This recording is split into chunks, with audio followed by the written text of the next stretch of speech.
Hi guys! Merry Christmas po sa inyong lahat. Ito nga yung vlog guys na hindi ko pa na-edit last time. Dahil ngayon lang ako nagkaroon ng time din na gawin to. Halos buong linggo nga kami nagtrabaho. Dahil nga kasi holiday ngayon kaya punuan mga trabaho namin. Aba, kahit sobrang pagod sa trabaho guys ay bawal na bawal tayong sumuko. Itong time na nga to ay pauwi kami galing sa trabaho. Sobrang ganda nga tong dinadaanan namin guys dahil wala din masyadong masasakyan. At tignan nyo naman kung gaano kaganda ang kanilang view. At kahit medyo pagod sa trabaho, pag nakita mo yung mga gantong view nakakawala talaga ng pagod guys. Ito nga kuha ko dito guys ay yung kabayo ng aming customer. Sobrang gagaling lang kung paano sila nakasurvive sa lamig. Siguro ay sanay na sila. Merry Christmas horses! Medyo hapon na nga to nang makarating kami dito sa office. At habang pauwi nga guys, iniisip ko anong uulamin ko.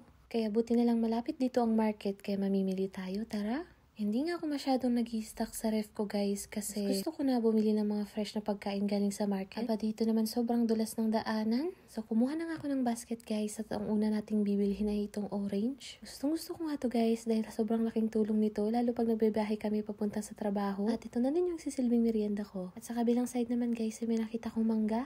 Ito nga yung mangga na medyo crunchy pa kasi yung ibang nabibili ko ay maasim at malambot na. Hindi pa ako bumili guys dahil meron pa ako sa bahay. Ito naman guys, nakabili ako ng sale na karne. Masarap nga to sa sinigang. Kumuha na nga rin ako ng sibuyas dahil wala na din akong stock sa bahay. Maya-maya nga guys, nakarating na din ako dito sa bahay. Hindi na nga ako naka-video dahil sobrang dulas ng daanan. At dito naman guys, papakita ko nga itong nabili kong bulaklak. Christmas flower nga yung tawag dito pero alam ko marami to sa probinsya. So imagine guys, yung mga tanim nyo dyan ay binibenta din dito sa ibang bansa. Kaya sobrang swerte nyo kung may mga ganito kayong tanim. Hindi ko nga alam yung pangalan nito guys. Pakidrop nga. Dito naman guys ay magpapainit tayo ng tubig. Ready ko na nga rin itong mga gagamitin natin. Nalala ko nga guys ay hindi pala sinigang yung lulutuin ko. Nilagang baboy pala. Alam nyo ba guys na kapag pagod ako or late na ako umuwi, halos yung may sabaw nga na ulam ang gusto kong kainin. Sa sobrang lamig kasi dito guys ay sobrang sarap umigop ng sabaw. Kayo guys, ano kaya yung comfort food nyo kapag pagod kayo? Sa puntong to guys ay lalagay na natin tong hiniwa nating luya at saka sibuyas. Lalagyan ko na nga din yan ng paminta. Napansin ko nga guys ay mahilig ako sa paminta. Pag nagluluto ko ay sobrang dami kong nilalagay. Gusto kasi yung amoy niya tsaka yung lasa niya pag marami sa pagkain. Naalala ko nga ay nakakita ko ng puno ng paminta noon. Sobrang dami palang bunga noon. Iniwa ko na nga rin tong mga repolyo. Naglagay din ako ng konting patatas dyan. At heto na nga yung nabili kong pork.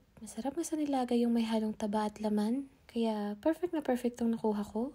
Yung lulutuin ko nga ngayon guys ay pwede ko na rin baungin bukas. Alam niyo naman guys na wala talaga akong time na mag-prepare ng aking pagkain sa umaga. Dito nga guys ay hindi ko niluto lahat. Ilalagay ko muna yung iba sa ref. Pagkatapos nga nun guys ay hinugasan ko na tong mga to. At nang kumulo na nga to guys ay nilagay ko na rin yung karne. Maya-maya ay sinunod ko na rin yung patatas para lumambot na. At habang inaantay na natin to maluto guys ay kumain muna ako ng mangga. At ito nga ay malapit na siyang maluto. Lagyan ko na nga rin yan ng asin. At pinakulo ko pa ng konti. Pagkatapos nga ng halos 1 oras guys ay ito luto na. Kain po tayo. At salamat sa panonood guys. Babush!